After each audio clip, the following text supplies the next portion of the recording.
Hai, ohayo gozaimasu. Oke, kita sekarang belajar tentang bab 6 ya, pelajaran 6 atau Dairoka. Jadi Dairoka di sini kita langsung ke bunpo. Dairoka kita mempelajari tentang partikel o ya, yaitu kata kerja transitif.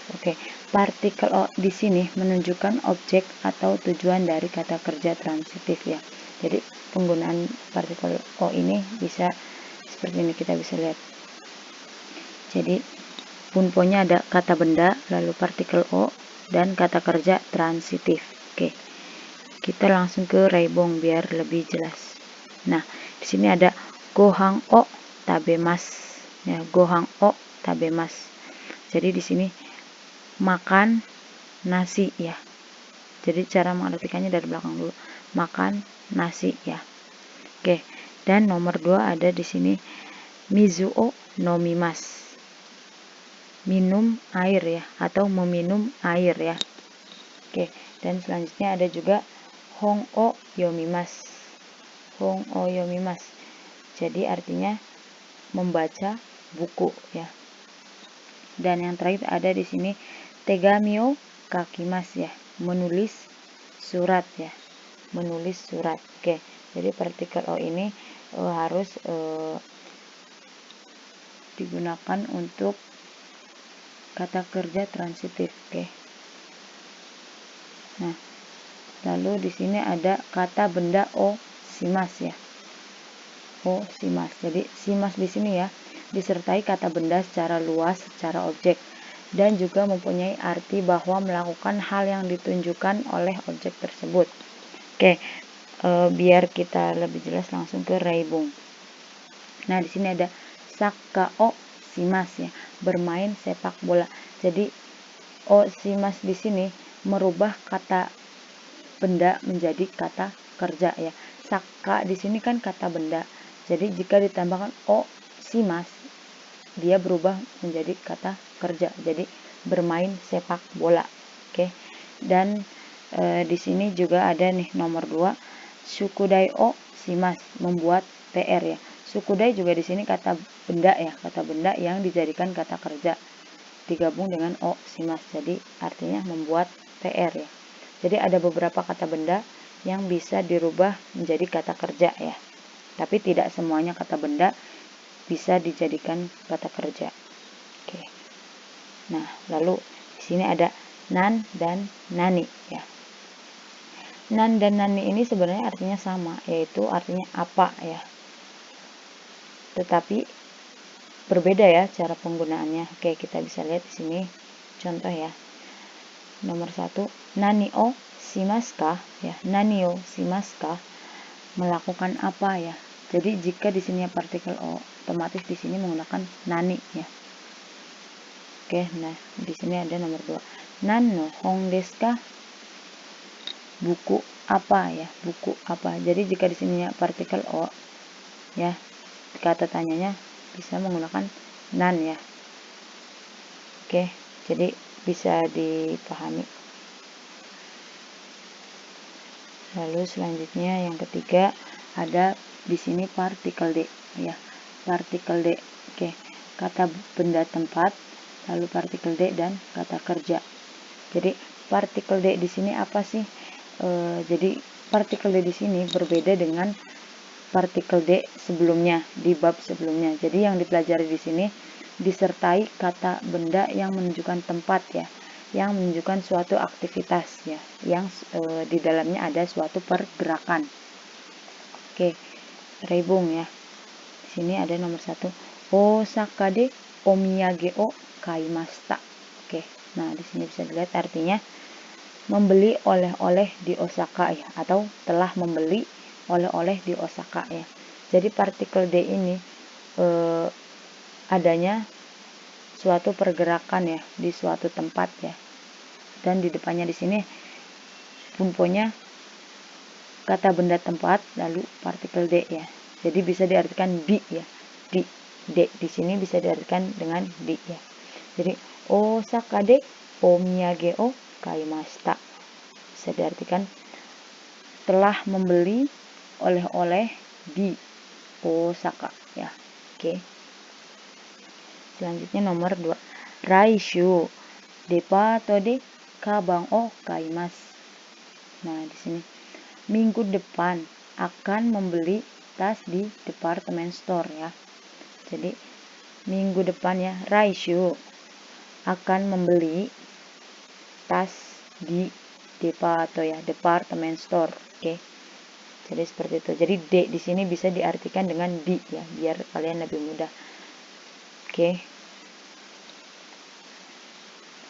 Nah, selanjutnya ada kata kerja masenka dan masho ya.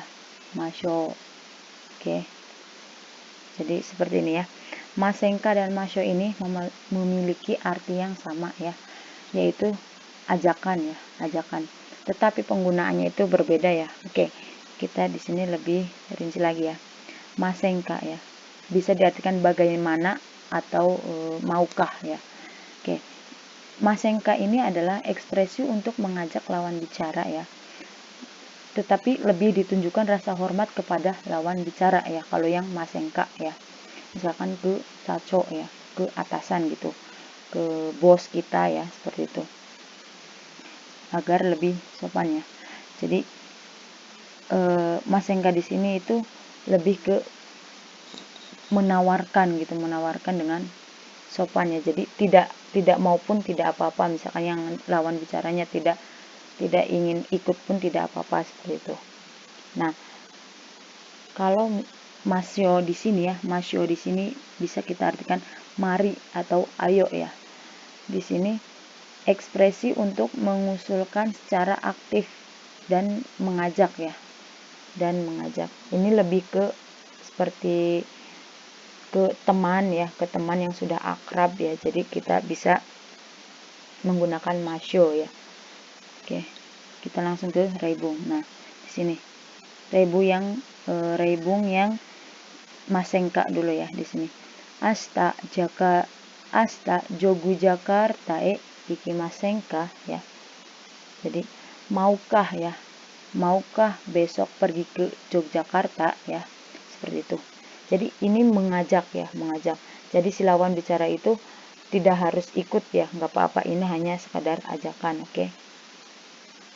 Tidak ikut pun tidak apa-apa, seperti itu. Dan ini bisa lebih sopan ya. Oke, bisa dilihat di sini. Dan selanjutnya ada masho ya, ada masho di sini. Oke. Ini contohnya ya. Choto yasumimasho ya. Ini ajakan ya. Mari istirahat sebentar atau ayo istirahat sebentar ya, seperti itu. Jadi masho di sini lebih ke teman dekat, seperti itu, lebih ke akrab gitu. Ya. Oke, nah di sini juga ada ya. Issho ni shashin o torimasho. Ya, jadi issho ni shashin o torimasho ya, seperti itu. Jadi cara membacanya pun mengucapkannya pun berbeda ya, hatsuongnya. Oke. Ayo kita foto bersama-sama ya, bisa diartikan seperti itu. Issho ni shashin o torimasho ya, seperti itu ya. Oke. Lalu di sini ada juga ya, ini kata tanya dan jawabannya. Misalkan yang bertanya ya, Issho ni hiru gohan o tabemasen ka ya. Lalu yang menjawab bisa seperti ini. Tabemashou. Jadi yang menjawabnya bisa ya, ayo kita makan, seperti itu. Jadi contohnya seperti ini ya. Kalian bisa menggunakan kata tanyanya itu masenka, tapi untuk jawabannya misalkan positif bisa menggunakan masho ya, seperti itu. Nah, untuk selanjutnya ada yang kelima. Nani ka ya. Ka di sini ya menyatakan hal untuk mendapatkan informasi baru yang belum diketahui oleh lawan bicara sebelumnya. Kemudian memahaminya. Oke. Biar lebih gampang lagi, kita langsung ke reibung. Nah, di sini Senshu no nichiyoubi ni Kyoto e ikimashita. Seperti itu ya. Jadi artinya hari Minggu yang lalu pergi ke Kyoto ya. Jadi seperti lebih ke memberitahu gitu bahwa saya itu minggu lalu pernah ke Kyoto gitu, pernah pergi ke Kyoto. Dan ini untuk yang si lawan bicaranya. Kyoto desu ka? Ii desu ne. Jadi seperti lawan bicara ini menanggapi seperti itu. Oh, Kyoto, seperti itu ya. Lalu bagus ya, seperti itu. Jadi lebih ke ini itu lebih ke memberitahu ya ke si lawan bicara kalau saya tuh minggu lalu pergi ke Kyoto loh, seperti itu ya. Jadi bisa diartikan yang seperti itu. Kalian bisa coba ya. I desne di sini bagus ya, oke. Oke ya, partikel jadi di sini bukan partikel ya. Ini kata yang diucapkan oleh si lawan bicara karena mengetahui hal yang belum dia ketahui, seperti itu. Oke, jadi materi bab 6 cukup sampai sini. Owarimashita. Hai, arigatou gozaimasu.